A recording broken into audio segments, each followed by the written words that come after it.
Hi, you guys. It's great to have you here, Hello, loves. hello, hello, everyone. This is Denise. I know you guys know who she is because I sent like 4 million emails about how wonderful she is. Oh, thank you. Thank you. It felt really good. I have to say, like, I was sharing them with my husband, like, wow, this is so great. It's like so great to be regarded so highly. And it's like not to be underestimated, you know? Yeah, totally. I know. And it's a nice precursor, like when you do these before it's published. I Yeah. feel like there's some way in which you kind of get warmed up for what's to come and the questions people are going to ask you then. And yeah, yeah, it's so great, Denise. So for those of you who don't know me, my name is Suzanne Kingsbury, and I run a literary arts organization called Gateless Writing, and we do writing retreats. Denise has been on our Italy writing retreat. We had the Yeah. best time. Oh I my was just gosh. Unforgettable. unforgettable. We loved everyone.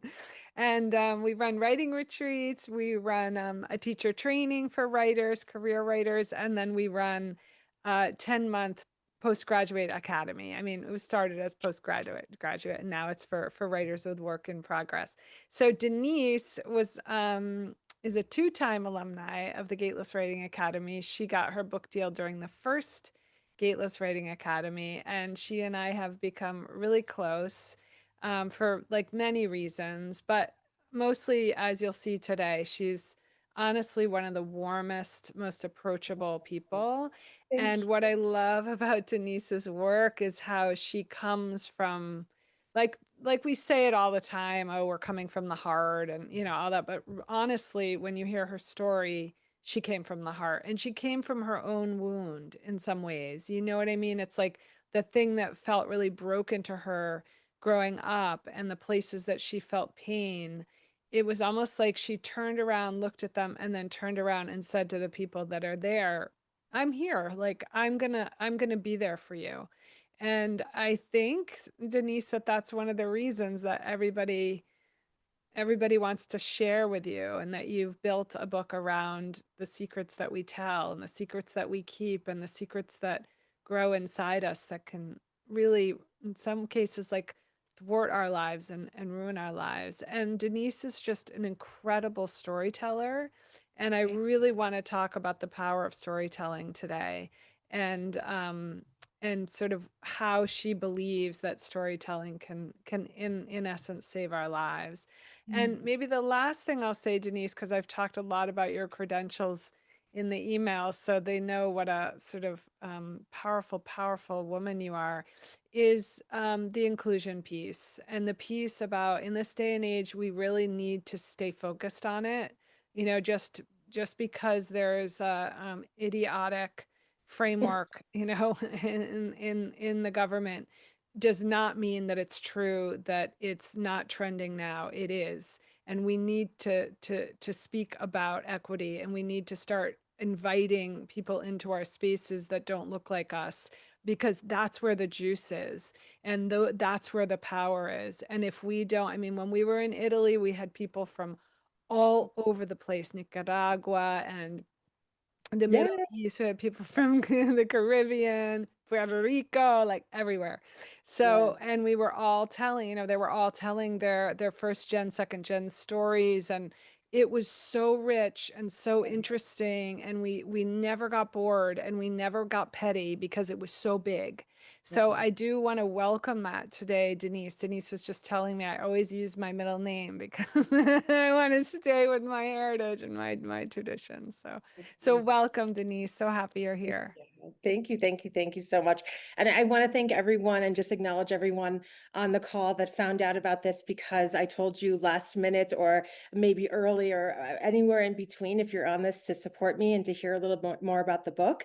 Just thank you so much from the bottom of my heart and everyone for taking the time out of your day. If you've never been on one of these calls, they're amazing, they're magical, and you're gonna feel 10 foot tall and bulletproof, hopefully by the end of it, meaning you're gonna feel like you can do it. And, because if I can do it, trust me, you can do it. So thank you. Totally. Oh, and my cousin is here. I have a Ah! first cousin who's on this call, and so Lourdes, thank you so much for joining. I love you, and I mean, talk about familial supports. Yeah, I really appreciate you being on. Oh, so happy to have you, cousin. And anyone who has any connection can put their thing in the chat, like wherever you're calling from, or we always want to hear that. And it's so fun to mix audiences, Denise, because we talked about that. Like we wanted everybody to come to the party. Yeah. So yeah. So Denise, how are you feeling? So you got your book in, right? The last draft to the publisher, or Actually, I just got the first draft to the publisher, so okay. still waiting. And I got it in on my husband's birthday, and we literally ran up. We had friends in town and a birthday to celebrate, so we ran up to the mountains to celebrate and to chill.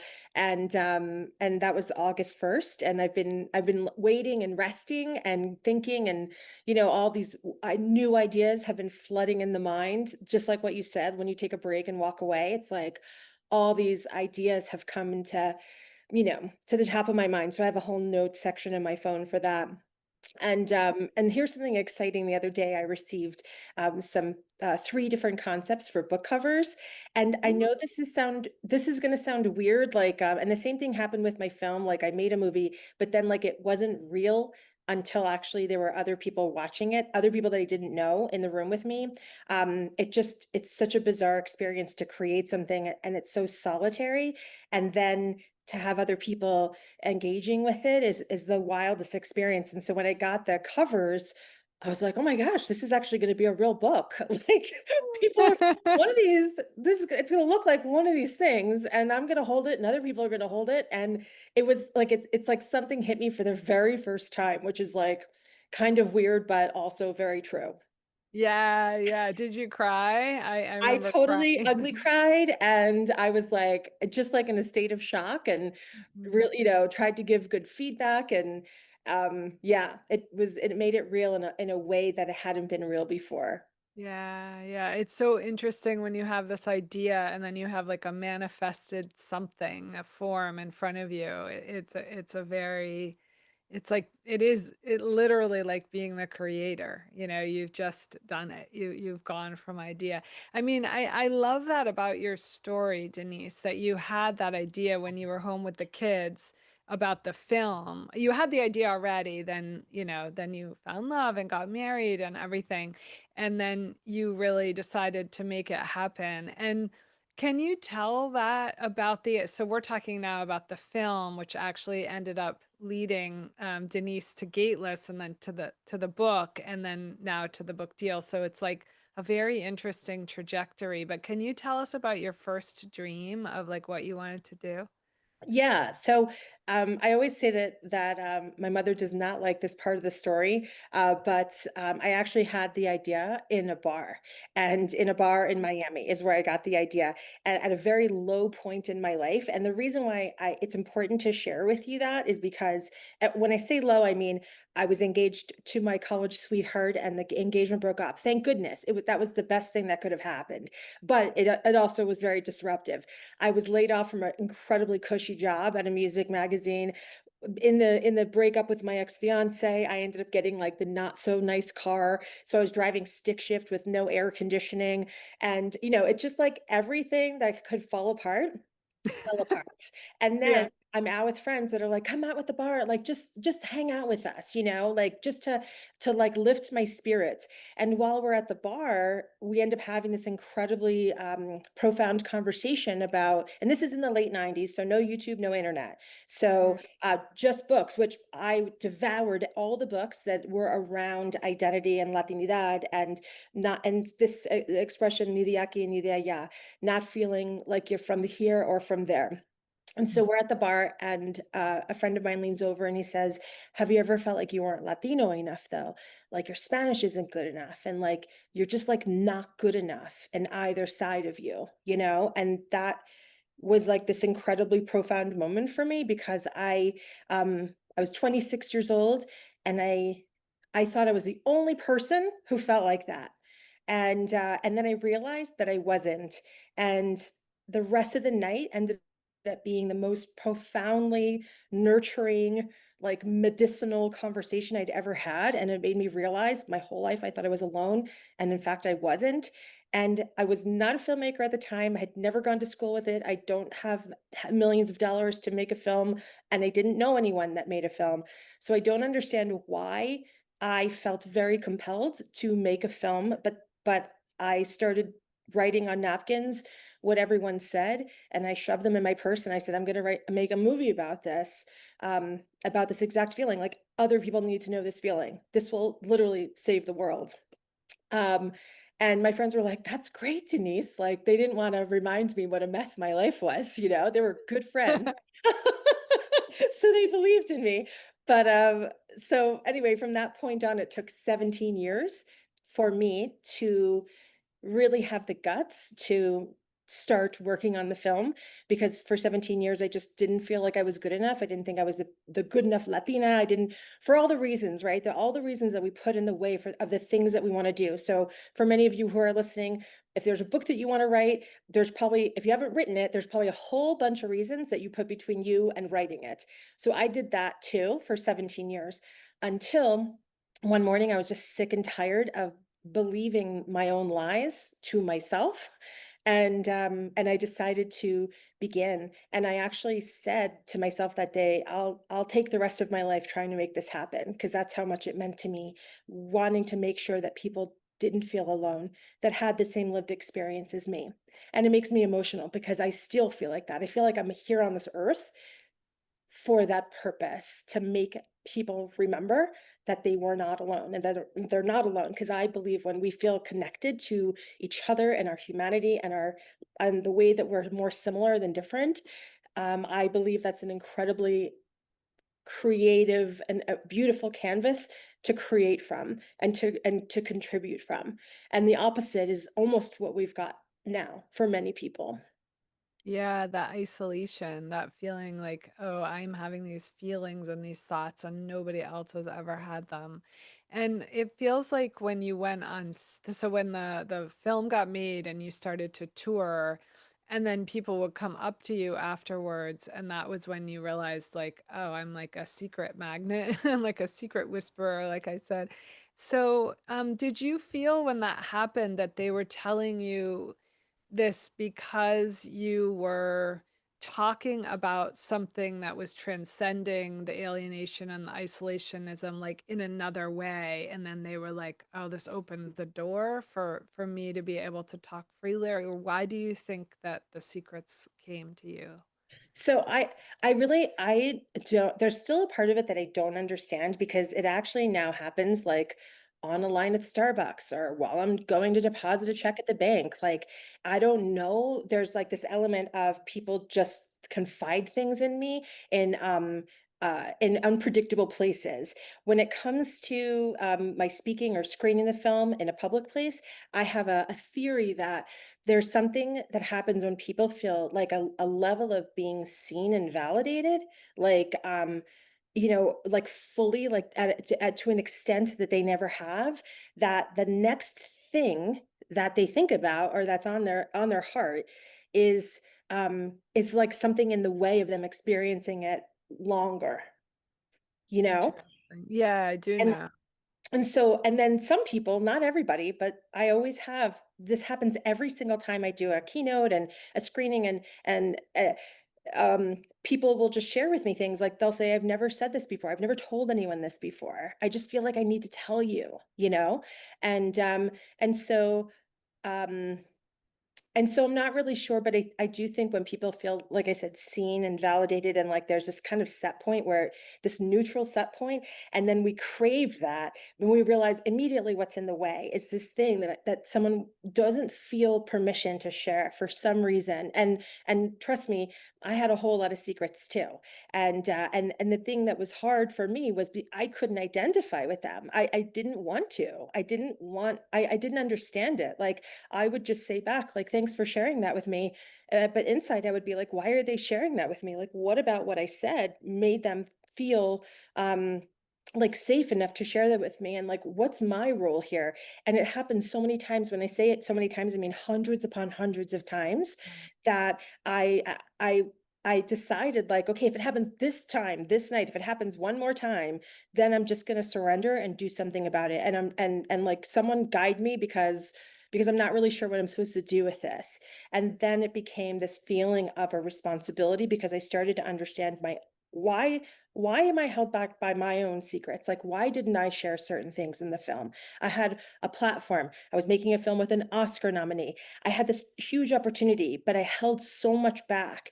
And after examining all of those things and just interacting with so many people and really understanding the similarities, it was hard to miss what was really happening. And once I got that, that's when I realized this is either my next movie or my or a book. But yeah, so that's kind of how I got there. Yeah, that's so interesting. And when we were talking, so Denise came to Gateless and Gateless Writing, and then in the middle of, not in the middle, but towards the end of the first academy that she did, she got her book deal. And then she and I were on the phone. I don't know if you remember this, Denise. And when you were talking about the power of storytelling, and we were talking about not allowing corporate publishing to like strip it away, Mhm. because it's almost like corporate publishing might see one thing about like a good book, or it's kind of almost a clinical book, but you had been out there kind of in the trenches talking to people about the film and after the film, and you knew that it was the story that would open the reader up, which is what else are we supposed what else are we really doing here but opening people up so they can, yeah, so that they can feel and they can transcend and they can heal and they can just feel less alone and all of that. And I'm curious, like when you told your stories in the book, so you guys, the book is structured around the fact that, right, Denise, you figured out like, oh, we all have like these, what are they, nine common secrets, is it? Yeah. Mhm. Yeah. And that alone is like really helpful. It's like you think you're the only one who has a secret about your mom, and then you're like, oh, she's writing a book about it, and this is a common secret. And now I feel like, maybe I can sort of, yeah, transcend this or heal this.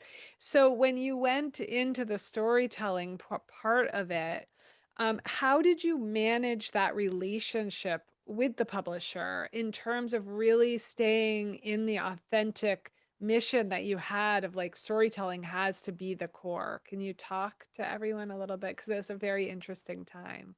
Yeah, and FYI, I do remember the conversation because it was so awesome to talk to somebody, because that's like my life, for so long with the movie. And just like I love talking about story and how it all, well, just everything about it to me is something I could get lost in for hours upon hours. And so I knew I wanted to be story driven. And that's another thing, after you do something so many times, like I am a very different type of speaker, and I often hear that as well. And I've done over 400 speaking engagements now, and it's something that's extremely common for me to hear from audiences and also from event organizers is, you're not like a typical speaker. And one is that I am just like this on stage, and two is that I'm a storyteller, and I believe, and it just comes natural. Like I never consider myself an academic. I don't like talking about the top three things you need to know or forget or mistakes you make. I don't speak like that. I just speak in story, and I've always been that way. And so, and people have pointed that out. They're like, people have always said, or some people have said, my actual creative partner said, you speak in metaphor a lot. And I was like, I do, like, I didn't know, but he was right, and I do, and I love and see the world that way. I see meaning everywhere. And so when I interact, to me, the best way to make a point is to share a great story about it and almost let the audience decide how to put together themselves. So I'm not really one to say, and this is the point of this, and make it sound as if my what I pulled out is the right thing. I think it's important for people to hear something, and then hope that that lands where it needs to land for that person, and it often does. Yeah, because it's so you're a universal story. And it's almost like we talked about in Italy, it's like the more detailed you get, the more universal it feels somehow. It's like a trick almost. Like, the more I place you right there and I'm wearing this specific pair of jeans and I'm in this person's car, and it's like somehow it triggers that thing of like, oh my God, me too. Like I remember feeling like that too.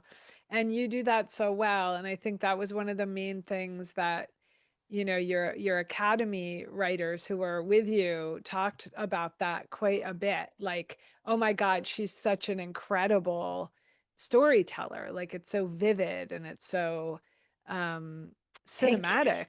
Thank And you. probably because you're a filmmaker, but yeah, it was very cinematic. And when I think we all felt that too. I still remember things you wrote in retreat as just being really powerful. Thank And you. when you were managing that conversation with I mean, I know you've had Right. to manage, like we all in the creative field, the collaborative field, when we have people who are buying our creative work and then moving into the world, we have to have tough conversations.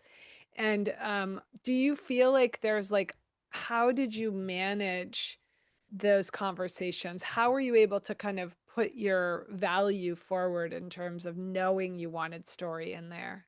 Yeah, I just have for me, it's all I've been doing. And so I know what an audience looks like when I'm in the here's the point of the story part and not doing it well. And I know what an audience looks like when they're in the middle of a story with me. I know what their faces look like. I was just describing the other day with my husband, like how I can hear a collective like you know, or Yeah.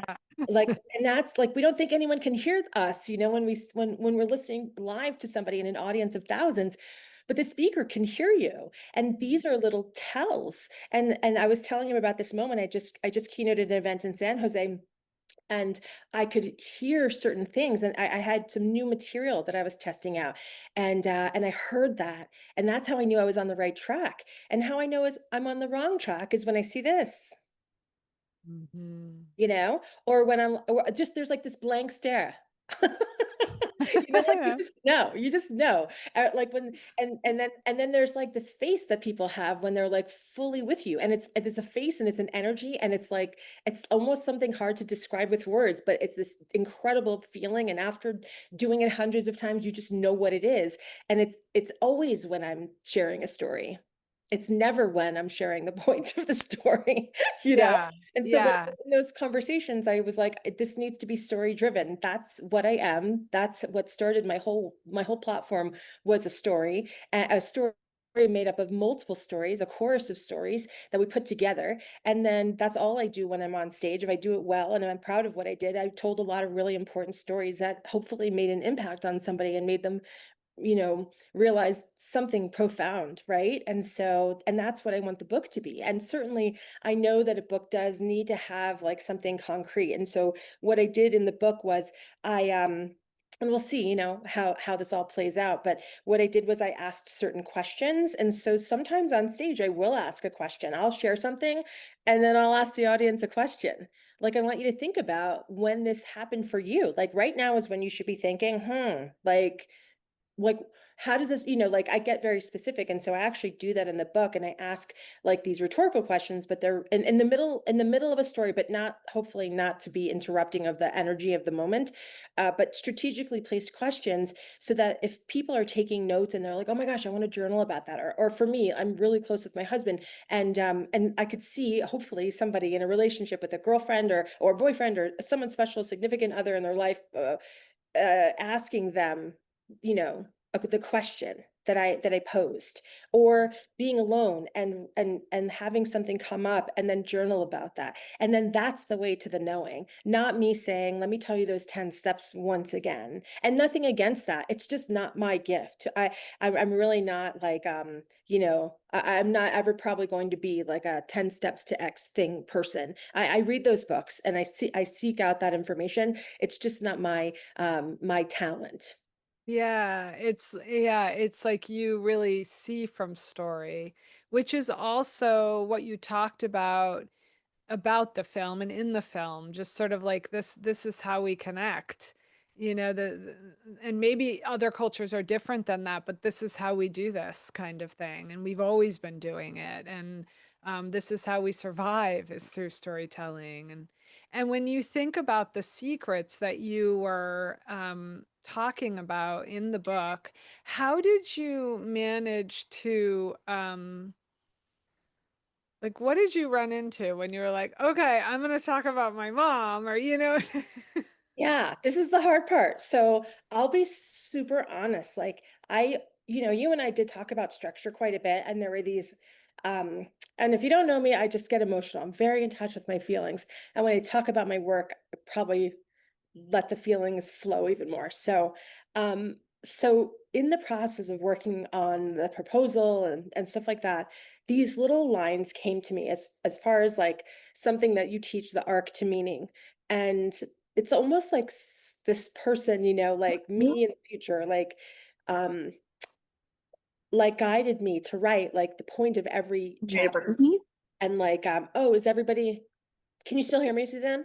I can. Okay. Yeah, Cassidy G, you're not muted. I'm trying to mute you. So Okay, go ahead, baby. So at the end of each chapter, I have what I call now as the promise of the chapter. And each chapter, there's this arc, there's this journey that will go on together. And at the bottom is like, this was the point, this one line. And that is like, she recognizes that, that everything wasn't her fault. And so like, so just this one line, and she's going to move on to the next thing. I don't know. I'm not even saying quoting my own work the best, because I actually forgot exactly uh, all of them except for one. And the one that I remember is the one that makes me cry every time, and it's she roams freely. And that is like the point of the whole book, is liberation.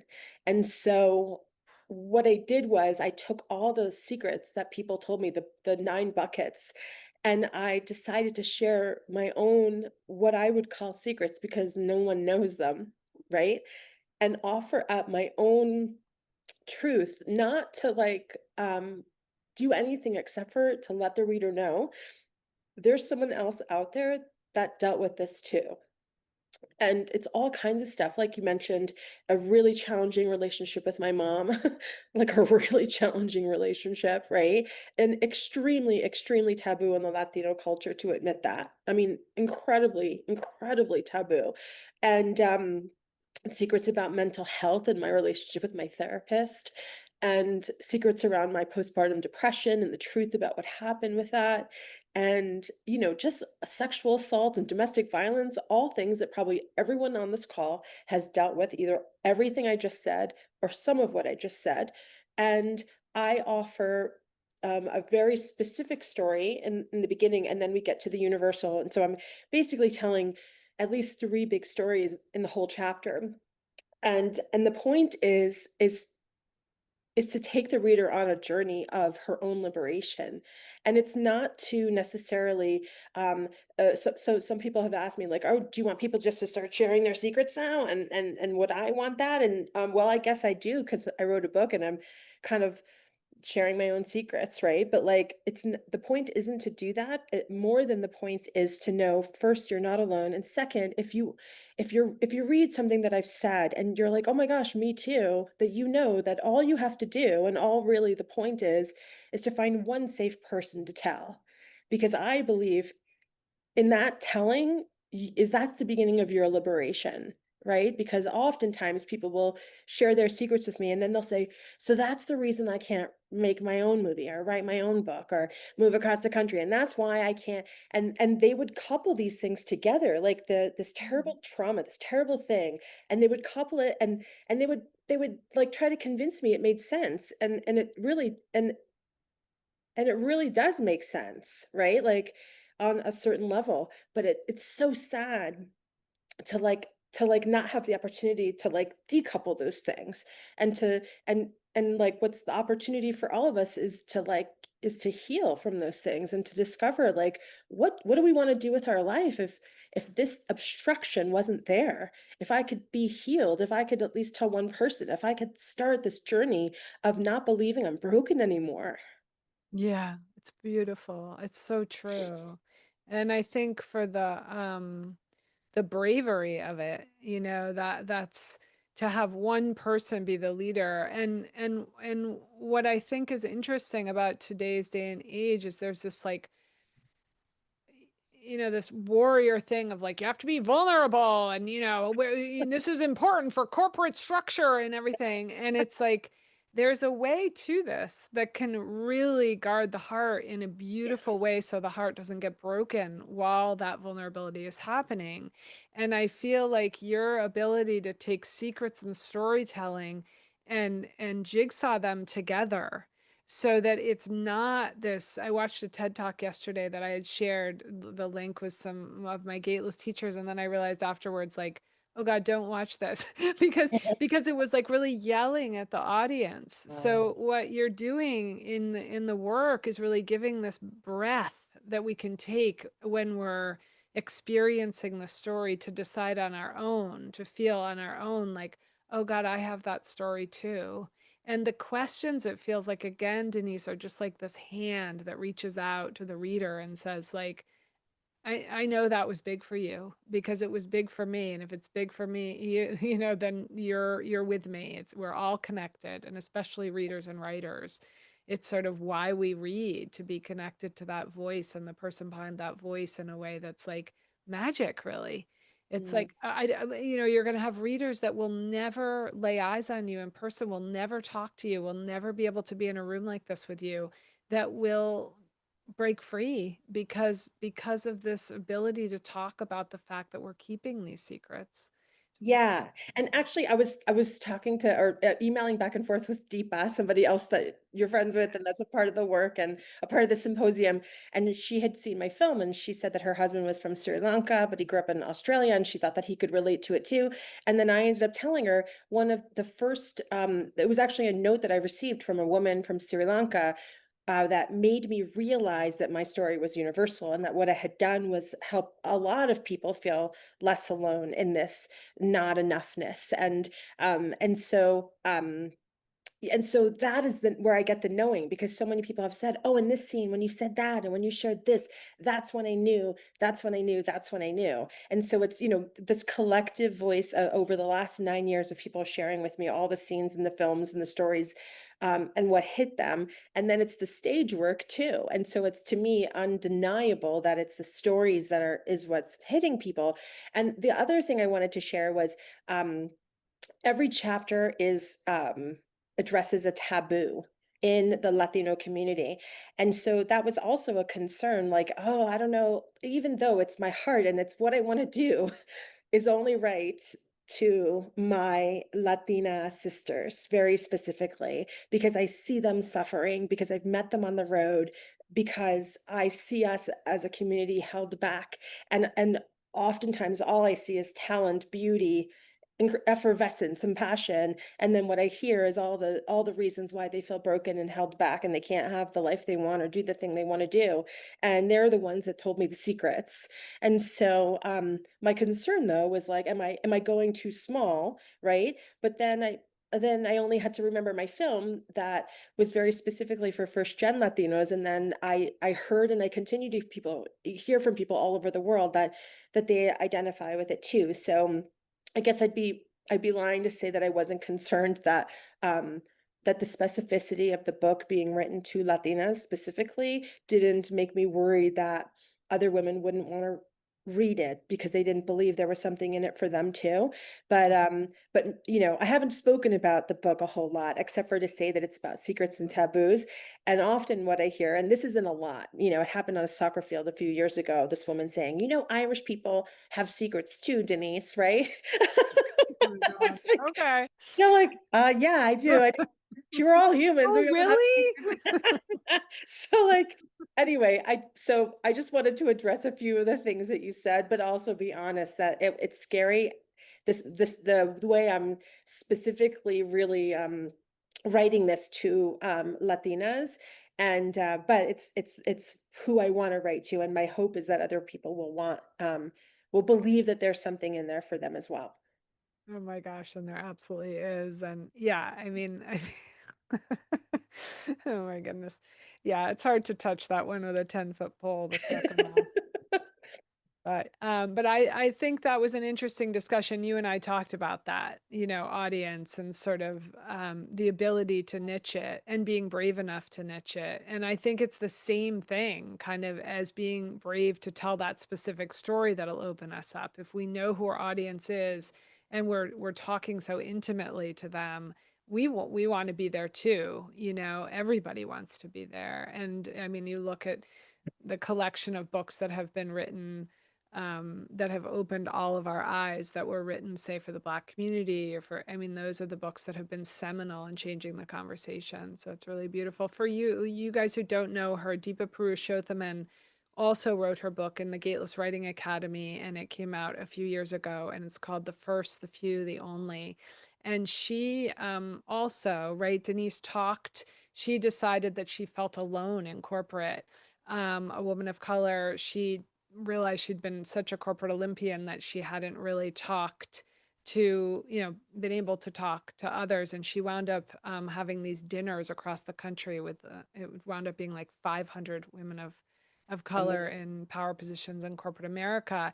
And again, it's another book that opens us up to the fact that if we don't talk, we're burdened. And Mhm. in that burden, we can't move forward. And I think that's, you know, that's a lot of what the gateless writing circles are, right? It's like, I'm going to tell my story. When I come up to read this, you are not going to criticize me. You are not going to tell me what's wrong with it. You're not going to try to fix me. You're not going to deconstruct it. You're going to listen and you're going to show me Mhm. where the power is and where the craft is. And that alone, like what you're talking about, is such a revolutionary act right Mhm. now. It's like you cannot silence us. And not only can you not silence us, when we rise to tell that story, we are not going to try to fix each other. We're not going Mhm. to tell each other, oh, I'm going to stop you right there in your evolution because I have some stuff to teach you. No, we're going to allow that to keep going because it's a powerful act in itself to write it or speak it. So Mhm. it's just so exciting, Denise, to think of this book coming out now. We Mhm. need it now. It's so interesting when a book like that, that's like magic, really, Mhm. it finds its time. It Mhm. finds its time and it's like breaking through the ice, this like Ooh. ridiculous understanding of what it means to be alive. And this really is a living, breathing, beautiful piece of art. I mean, it's just so exciting. I can't. What is the exact pub date? It's actually a year from a few days ago, so it's August 25th, and, yeah, so it feels like a million miles away, but also next week, you know? Yeah, yeah, yeah, totally. And do you know which is your cover? Like, did you decide? Well, I mean, there was one cover that, that definitely spoke to me, and that's the one that I gave a lot of my feedback on, and, so, yeah, and I had I felt very fortunate. They wanted to know my ideas. Actually, a few months ago, they were like, "Do you have any ideas? If you do, let us know." And I just wasn't anticipating that. I wasn't anticipating having feedback. Like, I worked with a designer for my own movie poster, but I didn't expect that level of input on my cover. So, I did have an idea that just kind of came in, and I shared it, and they did their best to execute it, and then I gave them feedback, and so hopefully it'll be the next evolution. Will it'll be the thing, and hopefully if it works. It's one of those things that every Latina, when she sees it, she's gonna be like, "Oh, okay." She'll know what it's about. It's just this image, of, like, pulling on a string, and, Yeah, but it's like what it's being pulled from is what I'll wait, until you guys yeah. see it, but, like, it's that kinda says everything, because I really this is also a cultural criticism, and I know right now I'm kind of glad that the book isn't coming out today because I don't wanna give anyone fodder to, criticize my culture in any way. What I'm criticizing, however, is collectivism and this idea called, familismo and this marianismo, these ideas that families have to look a certain way and that women's roles have to be a certain way, and, and it's the taboos around those ideas that have put shackles around really ambitious, amazing Latina women, even if they've reached and soared and excelled and gotten the degrees and the opportunities. They still come up to me and share these secrets with me, or share these ways that they feel held back, that they can't talk to with anyone, but they end up sharing that with me. And so I understand that regardless of the level of achievement, there are these things that still weight us down. And that's very culturally rooted. And then on top of that, we have all this other stuff slathered on that makes it even more difficult and scary physically, right? But like there's this cultural element that someone needs to say, and I'm not the only voice here saying it. I'm saying it my own way. Like, hey, you know what? This really didn't work. This not only didn't this not work for me, but this doesn't work for like a whole bunch of us. And so allow me to share these stories with you in the hopes that we can liberate ourselves and be united in that liberation, you know? That's so beautiful. Yeah, yeah, absolutely. And Denise, so many people are asking this. How do you tell the stories in the book, meaning like without getting sued, without people like, were you worried you would piss them off? Do you feel like you're going to be speaking to those family members again? Like tell us a little bit about the nitty gritty of really getting those stories. Cause it's like even just getting something out on the internet can be like that. So yeah. Yeah. Well, so the jury's still out and he'll have a problem with it. But I'll tell you when this came up with my creative partner on the film, because he was a and still is a very successful documentary filmmaker. So the question of where does my story end, or someone's stories end and mine begin, like that was something that we contemplated a lot. And since the film was never supposed to be about me, I never was supposed to be in front of the camera. That was like that was like an afterthought. It was something that I wasn't concerned with until we decided, and then all of a sudden I was concerned with it. And so yeah, no, I definitely talk about people I've met. I talk about an unfortunate incident that happened on a conference call one time with a client, a consulting client. And I know that names have to be changed. I know that and I just what I did so I could tell the story the most accurately, I just kept all the names the same. And then decided, okay, well, when I get the feedback back from my editor, hopefully this will be brought up, and we'll have to change names and stuff like that, and maybe change some details, make some he's a she and she's a he or whatever, so that it's more ambiguous. But as far as the telling though, like I am so convinced this we all have our own version of what happened. And I did work through, and that was part of the beauty of one of the million things that I love about Gateless is having the safe environment to write.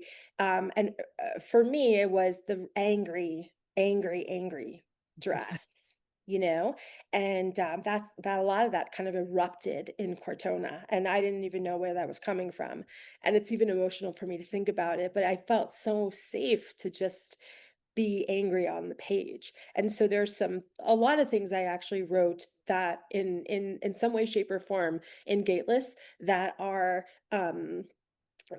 better versions, more evolved versions, not PC, but just a better version of me, a version of me that has more perspective on the thing, that can write it still in a compelling way, still in a truthful way, but not in a I'm so pissed at this person and I'm going to out them and tell everybody how terrible they are way. Like I don't want to do that. And I do, that it just happens to be this gentleman on a call just happened to be this perfect example of machismo. And you know what? If he didn't want to be written in a book, maybe he shouldn't have treated me like that. Exactly. Word up, man. So yeah, and so Yep. yeah, so I don't know. And I'm sure people may have a problem with it. Maybe some people will say, was that me?" And I won't have a problem being honest with them. I won't, because I'm okay enough with what happened. And there's something so healing for me. And I know that this is a phenomenon, writing and rewriting and examining and just like letting all the thoughts, like letting them in, like the things that pop in the mind after something is unloaded onto the page. For me, like so much happened in dreams, so much happened in conversation with my husband, and then I went to write it again and rewrite it again, and I just more stuff revealed itself, and a lot of stuff healed me. And so I wouldn't have a problem really with anyone saying, yes, that was about you. And oh my gosh, that's, that hurt me, Mhm. but I take Yeah. responsibility for it. You know what I mean? Like I don't write in a way, I don't believe is helpful, Mm, to, mm. the purpose of this of the telling isn't to make anyone the bad guy. It's to be illustrative, of like what the heck happened, right? And then let me Mhm. tell you how I understood meaning for myself and how I was able to like move on from that, in hopes that that has something for you too, you meaning the reader, you know? Yeah. So, Yeah, and it feels from your stories, it's not accountability, but it's like this sense of sometimes we don't know what is villainous or vitriolic behavior. We're like, is this me? Am I seeing this wrong? Am I? And then when it's spelled out clear in a scene like that, and we're able to see, like, oh my God, that guy's being an asshole. And then you kind of are like, oh, that's why I'm not doing that well with this person at work, or that's why I'm not doing that well with my mom. Like, maybe it's not me. So maybe there is a kind of purpose to the complex villain. Do you know what I mean? Not that anybody is a pure villain, but there are complexities within human behavior that somebody maybe isn't accountable to what they're doing. And when you see it in black and white on the page, you can begin to understand, like, oh, that's not my responsibility. That's that person's, because you can see it play out in your role as narrator with the person in the scene. It's maybe yeah. I'm not explaining it well, but No, no, I no. think Actually, it's Suzanne, that is so clearly explained and so true of my experience. Like, and when I say healing, what you just said is literally what happened. I didn't understand why these certain moments, like these touch points on the timeline of my life, like things the mind keeps going back to, like, why do I keep thinking about this one moment? Right. But then here I was working on a chapter and I needed a story about machismo. And then immediately this moment happened, like comes in, and as I'm writing it, I realized like, wow, because I walked away from that beating myself up. I wish I would have said this. I wish I would have done that. I never thought, wow, he's like the poster child for machismo right now, And I yeah. have to pat myself on the back because I like did a great job given the circumstances. But until I could see it play out on the page, I just didn't understand that moment. And it's interesting how it's never popped into my mind again, except for when I read it. But I do believe, one thing that we could do to heal is to address these little, like these droplets of moments that pop in over and over and over again are coming in for a reason. And to me, the whole book is examples of that. Every one of those things are things my mind would not let go of. And that I worked something out in the writing of them. Yeah, yeah, absolutely. And Denise is like such a good person, but like revenge writing is a blast. If you ever want to do it, it's a lot of fun.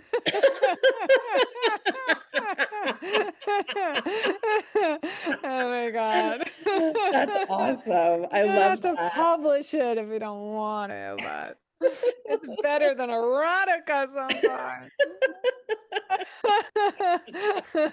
Anyway, so lastly, honey, in terms of like the whole publishing thing, I know how you got to Michelle, and it's funny because I have like a couple of writers with Michelle. Terry's on. So Michelle is her editor at Atria Simon and Schuster. Terry's on here. She worked with her, and yeah, we have a couple people in the Gateless. It just like sort of serendipitously So when you came in. random. Yeah, that's so Yeah, it's random. It was like, oh, Michelle again. Yeah. So in terms of like that journey, I'm trying to remember how you got the agent though, because I don't think you yeah. got that through me. No, so what happened was, so I just like so many people, right? Like wrote down, I had a phase where I would write down I am statements in a journal, like I am, and like, have that start my day. And one of the things was a New York Times best-selling author, right? And I did that for at least a year. I just moved and I found one of my notebooks where I just said that over and over and over and over again. And so I made a movie, and we were in production with a second film, and the second film was going to touch on what this next book is. It wasn't hashed out though, because when you make a documentary, the story still has to find you, the structure has to find you. It's very similar to book writing. There has to be a thesis, but the story finds its way in a similar way, right? But so we were at the thesis, but not, and we were interviewing and spent. We have a lot of content, but in any case, during that time, an editor from one of the big five or big four reached out to me on LinkedIn, and it was during the pandemic. And I think I looked it up the other day. It was like October of 2020, I think. And no, not 2020. Was it 2022 when it was all over? It was 2022, yeah. So 2022, when you reached out, I think, is that right? Because it's only 2025. When Anyway, did you come to Italy? 2023, and you yeah. had just sold. Yeah. Yeah. So it was either 2020 or 2022. I was working at home. So yeah, I can't remember. Anyway, so no picture as reaches out, sends me a note on LinkedIn and says he's, an editor, and am I would I be interested in writing a book about anything? And then I see this publisher that he works at, and the immediate thing is like, this is like a scam. And I actually read it to my editor who I shared an office with. I read it out loud. I'm like, listen to this, Matt. And I read it out loud to him. And he's like, Dee, maybe that's actually real though. I'm like, but he doesn't have a picture. And I'm like, who doesn't have a picture? Like, if you're like really in this position, like you think you'd have a picture, right? And so, hello, he was real. I was actually on the phone with him the very next morning, and he was like, "Do you want to write a book? Like, what would you ever write a book about?" And so that's how it all got started. And one of the things he said was, "You need an agent." And I was always like, "All right, you need an agent, you need a proposal." And so, let's keep talking. And so one of our family friends is actually very well known Puerto Rican author, and I reached out to her because I didn't know anyone. You weren't in my life yet, and so I had no one to reach out to at all. And so I reached out to her, and she ended up introducing me to her. She ended up bringing me up at her literary agency, and that's when somebody decided in there to pick up, she was interested, and we talked, and she was the right person. And then what's interesting though about the story is, the whole proposal thing, the whole thing happened all while I was traveling and speaking, and never having written one of these things, had no idea at all what it would entail, like at all. Not to mention, like, there's the work, but then there's like the emotions, like, Totally. like, wait, what? Like, I have to delve into these things and heal all this stuff, and like, and this is just like a whole different version. And I remember I wrote to you, like, I can't remember. I just said like, there's like a whole nother Denise that I get to be now. And I'm Mhm. so excited to like share that part with the world, because I feel like there's a different me that comes out on the page. And I think sometimes people, I was actually talking to a friend of mine. She's like, um, who read like a few chapters, she's like, "It's so true. You do write a little bit different than you talk, but I can still feel the Denise in there, you know?" Yeah. And it's Yeah. how I write is actually my internal dialogue. That's what that sounds like. But no one knows that. And so, anyway, I know I just got off on a tangent. I wanted to go circle back. So like, um, I just didn't anticipate the emotional weight of having to put together a book like this. And also really knowing that I have a platform and I really want to help a lot of people. So I really wanted it desperately for it to be the very, very best it could be. And so by the time I was done with the proposal and it went out on submission, the offer that they made at the time just didn't feel right. And I had already turned down HBO had made an offer to buy the film previously, the one that's out right now, and I turned them down. And so I was familiar with being disappointed in an institution that didn't value my work.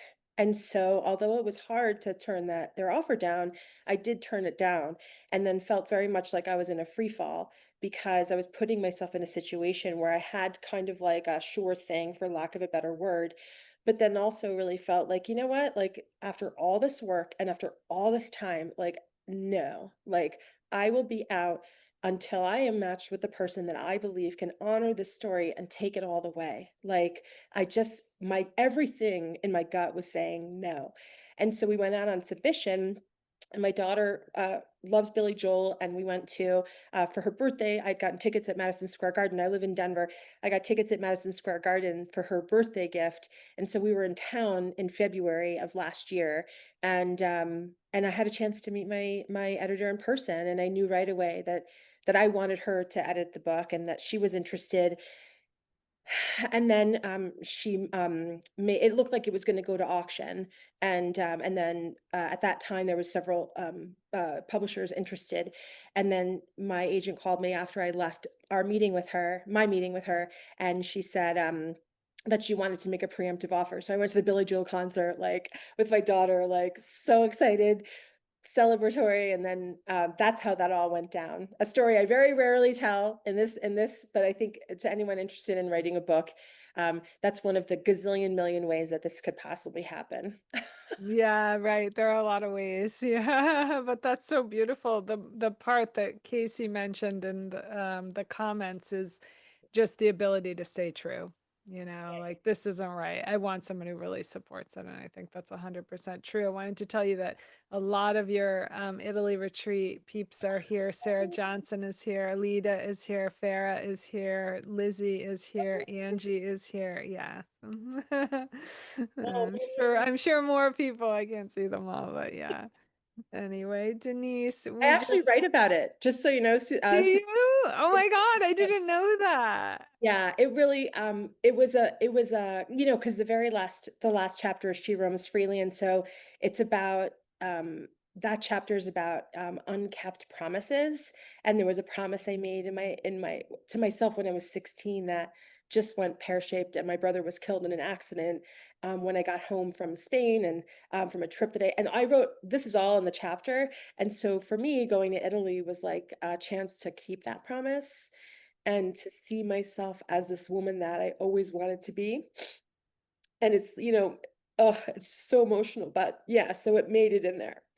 Oh my God, it was such an incredible trip to see all you guys bond and watch you guys on the balconies and drinking your Cortona wine and after writing all day, going to the baths and Oh, it was the best, the best, the best, the best. it's so important for writers to be nurtured. Like this work is really hard. You know what I mean? It's vulnerable, it's scary, it takes a lot of adrenaline, and it's like so great to have those moments where you're mixing it up with like, yeah, body work or great food, Oh my wine. gosh, the best food, the absolute best food, and the best Wow. conversation eating the best food.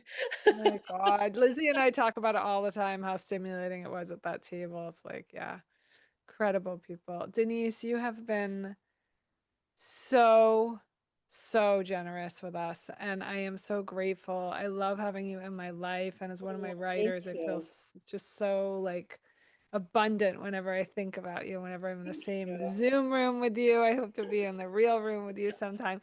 And I know you guys probably had questions that we didn't get to today, but just send me an email, gatelesswriting@gmail, and tell me, and I'll get in touch with Denise, or if I can answer any publishing stuff, I will. But we're I can so answer, I'm grateful. happy to answer any questions if you have, Okay. like, Yeah. if Do you you guys wanted have to. stuff that we haven't answered?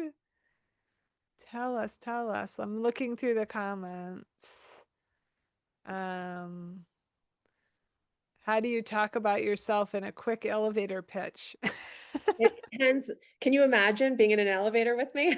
I don't know how Chances quick it are, would be. There's I'll too tell you much what, there. I'm not the one that's talking. You'll be the one that's talking, which is a weird thing, right? But I actually get, I say something different every time, depending on this energy I pick up from people. But it's mostly around being a storyteller. Yeah, yeah. I mean, that's it, right? Because you're a storyteller, you can move through any medium, really. Filmmaking, book writing, it's like the world's your oyster. And people want story. That's really all we want. We want to be talked at or sort of like blah on the page. We want to hear the story so we can feel ourselves that we're alive. This is how we live, is through story. Really beautiful, really beautiful. Thanks, you guys, for coming. I'm not seeing any questions. I'm seeing love for Denise. That's what I'm seeing. Thank you. Oh, um, Oh, Let me see interesting. one. Specific questions about a lot of concern about getting sued. I know. I know. I think you answered that though, with the Yeah. changing the names. The publisher will help you with that quite a bit. They have a legal team that's in there that'll talk about that. And really the writing about who you know, right, Denise? I see this over and over again with the Gateless writers is really about moving through your stuff. Like, what are you most afraid of? What is it, this is the truth. So what is it about the truth that's very scary and that's very revelatory? And Corinne is asking how you discuss trauma in the family and identify family members. It's the same thing, really. It's so juicy when Mhm. there's trauma there because if you write like Denise does, and this is what we talk about a lot in the academy, is like writing from the point of view of the EYE, right? Just this is what I saw. This is what I experienced. You don't have to say your opinion. You don't have to say what the reader should think. You don't have to say what you think of these other people in the scene. You just say, I was in his red Camaro. He was smoking a cigarette. I was watching his, fist on the steering wheel. And I was wondering if when we got home, that fist would be on my face. And indeed it was in the laundry room, 12 midnight. He was drunk. Like you're just really just writing it, right, Denise, one after another without pushing the reader, but with the craft of scene behind you, the cinematic scene. You do that really beautifully, love. Thank you. And here's something I know I mentioned in the other call that we did that is borrowed from making the documentary, something that I learned from my creative partner, who in many ways was a mentor to me, a storytelling mentor.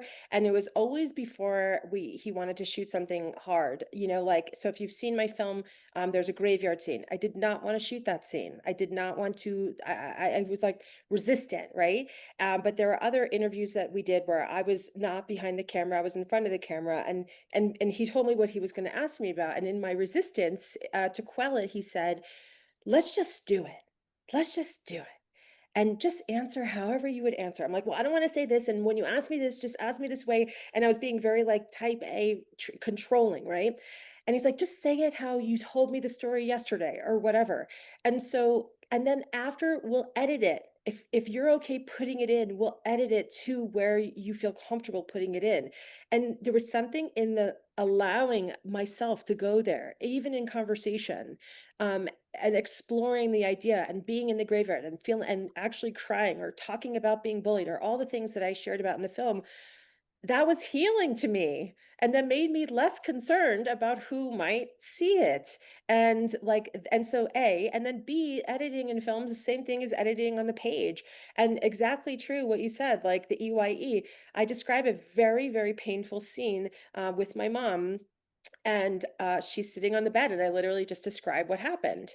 And then same thing, another scene with something that happened to her. We were sitting in my kitchen, and I describe what happened.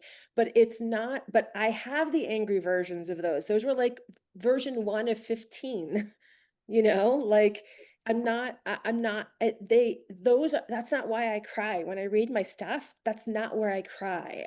It's where I cried when I was writing them, but not where I am sad anymore. And so my encouragement is just to write it, and let's just see what happens and see how comfortable you are, see what gets healed first before. Yeah, exactly. And I think there's this very interesting thing that happens. They've done studies on it actually, and we might have talked about this in the academy, that when you write about the same story at least 3 times over, say, 3 days or 3 weeks or whatever, but you take the same story, this happened to me, and you write it out, and then you write it. It doesn't have to be the same way. It doesn't have to be from the same point of view. What they've found is that the trauma level and the symptoms of trauma go down, I think it's 88%. So you just have to write it 3 times. So we're talking about how to do this and how to publish it, but we're actually talking about mental health.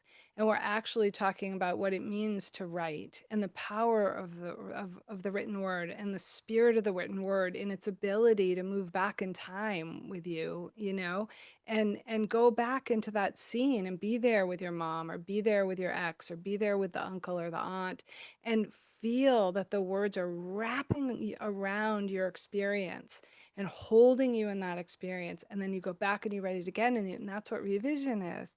And that's what editing. And every single time you write, it's going to get more refined. That's what Denise is saying until you finally feel so free that it's like, okay, I can let this go and into the book. It's really such a beautiful, yeah, yeah, yeah. Mm. How do you end your story so your audience remembers it? Pray. You pray. You I don't know, pray. we'll see if they remember it. Let's You tell the best story you can so they cannot forget it. You get that craft going really good. but also, like, just believing, like, if I have this desire to share it and I'm, like, enough healed so it isn't like I'm trying to, like, hurt someone with my words, that there is someone out there that needs to hear it and that will never forget it, and who whose life you will touch because of it. I believe that. Yeah, truly. I think so too. And you know, you read books sometimes, and sometimes they do very well that the narrator hasn't healed, the author hasn't healed, and you can tell through the narrator. And that's okay. You know what I mean? I remember when Jen Wait came with A Beautiful Terrible Thing, which was her first memoir. She was also in the writer in the Academy, and she was like, "I don't have a happy ending." And I was like, "People don't need a happy ending, love. They just need to know that you had this experience and you lived through it. You just being alive is a happy ending. You know, it's hard to stay alive in this world as a woman and as a woman who goes through that kind of trauma that she went through. So I think it's like very beautiful to remember that the ending doesn't have to be happy. It just has to be true and true for you. True for you. Memory is fallible. Memory is very elastic inside our minds. My sister and I remember very different things about our childhood, but I'm the writer. So I get to write about whatever I want, my own version. If she wants to be a writer, she could do it too. And, Casey's here too. Yeah. Go you ahead, know, honey. I didn't like, I wouldn't say, or I actually write very descriptively about a sexual assault, and I shared it with a friend of mine who's a writer, who's an incredible writer, and we were in the mountains, and I was like, "Am I crazy for sharing this?" And she's like, "I've never read a story like an account of a sexual assault like this. Like this is so beautiful." And it was painful to write and painful to recount, and, like, such a beautiful, like, powerful thing to, like, to tell it the way I wanna tell it, and, like, I'm even funny when I tell it, and it's not what happened the happening of it wasn't funny, but I try to bring all of Denise in this telling of the story, because I have a chance to tell it how I wanna tell it, and how it will be remembered is that way. And so it's difficult to read it but it's like it's so authentic to me. And there's intense stories like that throughout the entire book. And so the opportunity to write it is you actually get a chance to say it how you want to say it, you know? And I think that's a act of power. Yeah, yeah, it's beautiful. And it's universal. At least 1 in 3 are reporting it. Who knows how many people go through it. So, yeah.